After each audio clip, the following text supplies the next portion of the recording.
بسم اللہ الرحمن الرحیم۔ زکوٰۃ کے مسائل، قسط نمبر 5۔ سونے اور چاندی کے برتنوں میں زکوٰۃ کا حکم۔ پہلی بات تو یہ ذہن میں رکھیے کہ سونا اور چاندی کے برتن زیب و زینت کے لیے گھروں میں رکھنا یا ضرورت کے لیے ان کا استعمال کرنا مسلمان مردوں اور عورتوں سب کے لیے حرام ہے۔ حدیثوں میں اس پر سخت وعیدیں آئی ہیں۔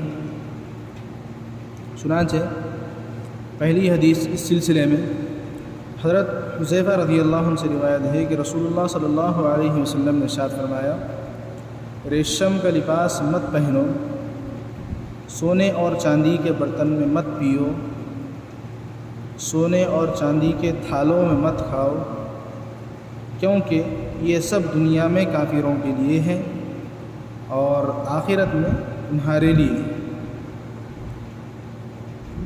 ایک دوسری روایت حضرت ام سلمہ رضی اللہ عنہ سے روایت ہے کہ رسول اللہ صلی اللہ علیہ وسلم نے ارشاد فرمایا، جو شخص چاندی کے برتن میں پیتا ہے بے شک وہ اپنے پیٹ میں غٹ غٹ کر کے جہنم کی آگ بھر رہا ہے۔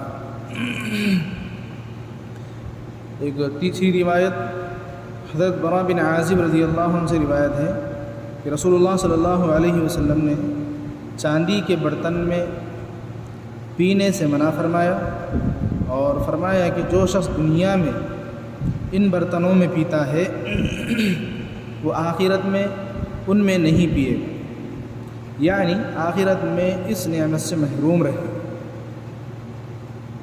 فائدہ: ان تمام احادیث کو سامنے رکھ کر علماء اکرام فرماتے ہیں کہ سونے اور چاندی کے برتن استعمال کرنا مردوں اور عورتوں سب کے لیے حرام ہے، بلکہ بہت سے علماء اکرام نے یہاں تک فرمایا ہے کہ ایک مسلمان کا اپنے لیے اس طرح کے برتن بنوانا بھی حرام ہے، چاہے استعمال میں لائے یا نہ لائے۔ مسئلہ یہ ہے کہ بالاتفاق تمام ائمہ کے نزدیک سونے اور چاندی کے برتن میں زکوٰۃ واجب ہے، چاہے وہ گھریلو استعمال میں آ رہے ہوں یا صرف رکھے ہوئے ہوں۔ سونے اور چاندی کے برتن میں زکوٰۃ کے وجوب کی قدر تفصیل۔ نمبر 1، گھر میں صرف سونے کے برتن ہیں، چاندی کے برتن یا سونے اور چاندی کے زیورات بالکل بھی نہیں ہیں، ایسی صورت میں وہ برتن 87 گرام یا اس سے زیادہ کے ہوں گے تو زکوٰۃ واجب ہوگی، ورنہ نہیں۔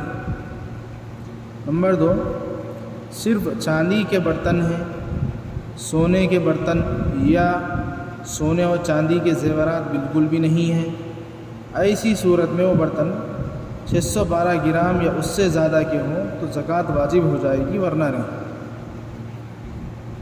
نمبر 3، تھوڑے برتن سونے کے ہیں اور تھوڑے چاندی کے ہیں، اور سونا وہ چاندی کے زیورات بالکل بھی نہیں ہیں، ایسی صورت میں 612 گرام چاندی کے برابر یا اس سے زیادہ ہو تو زکوٰۃ نکالنا واجب ہو جائے گا، ورنہ نہیں۔ نمبر 4، سونا اور چاندی کے برتن بھی ہیں اور سونا یا چاندی کے زیورات بھی ہیں، تو سب کو ملا کر حساب کریں گے۔ اگر قیمت کے اعتبار سے چاندی کی زکوٰۃ کا نصاب پایا جائے تو زکوٰۃ نکالنا واجب ہوگا، ورنہ نہیں۔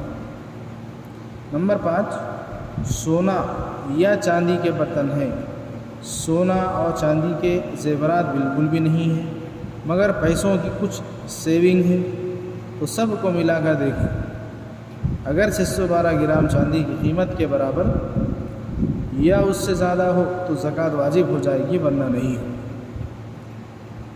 نوٹ: نمبر 1، سونا اور چاندی کے برتن جتنا جلدی ہو سکے گھروں سے نکال دیں تاکہ اس کی وعید سے محفوظ رہ سکے، جس کی شکل یہ ہو سکتی ہے کہ یا تو وہ برتن کسی کافر کو بیچ دیں یا ان برتنوں کے زیورات بنوا لیں۔ نمبر 2، ریشم کے کپڑے سونے کے زیورات اور چاندی میں انگوٹھی کے علاوہ تمام قسم کے زیورات صرف مردوں کے لیے حرام، عورتوں کے لیے نہیں۔ عورتوں کے لیے ریشم کا لباس، سونے اور چاندی کے تمام زیورات کا استعمال کرنا جائز ہے۔ اس کی دلیل دوسری حدیثیں ہیں۔ مرد حضرات کے لیے چاندی میں صرف انگوٹھی کا استعمال کرنا جائز ہے، وہ بھی تب جب کہ چاندی 4.5 ماشا سے بھی کم ہے۔ اللہ تبارک و تعالیٰ ان تمام بتلائے ہوئے احکامات پر ہمیں جان کر صحیح معنی میں عمل کرنا نصیب فرمائے۔ آمین۔ وآخر دعوانا الحمد للہ۔